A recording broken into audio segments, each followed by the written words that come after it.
আজকে আমরা বেড়াতে এসেছিলাম পাহাড়ের উপর একটি বাড়িতে। আসলে আমার ননাসের শ্বশুরবাড়িতে আমরা দাওয়াত খেতে এসেছিলাম।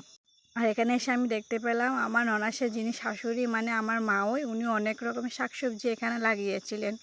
এই ধরুন পাট শাক, তারপর কুমড়ো শাক আর টক পাতা, থানকুনি পাতা থেকে শুরু করে সব কিছুই। আর একটা জিনিস কি জানেন? আমাদের পাহাড়ি মানুষরা না দিনরাত কিন্তু অনেক পরিশ্রম করেন। আপনাদেরকে একটা ইন্টারেস্টিং জিনিস দেখায়। এই যে দেখতেছেন তরমুজ গাছটা, এটা কিন্তু উনি লাগায় নাই। এই যে বাজারে তরমুজ উনি খাওয়ার পরে বীজগুলো ফেলার কারণে কিন্তু এই গাছটা জন্ম হয়েছিল। আসলে এই জন্যই বলে রিজিকের মালিক আল্লাহ। এই যে এখানে একটা বোম্বাই মরিচ গাছ আছে, ওটা হচ্ছে আমার মা ওই নিজের হাতে লাগিয়েছিলেন। আর যাতে ছাগল গাছটাকে খেতে না পারে ওই জন্য এখানে ভালো করে বেড়া দিয়ে দিয়েছিলেন। অবশ্য এর পাশে কিন্তু আরও একটা মরিচ গাছ আছে, এটা কিন্তু অনেক ছোট, একদম পিচ্ছি।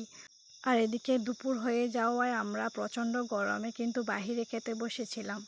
আর খাওয়া দাওয়ার একটু পরেই কিন্তু আমরা আস্তে আস্তে প্রিপারেশন নিয়েছিলাম বাসায় চলে যাওয়ার জন্য।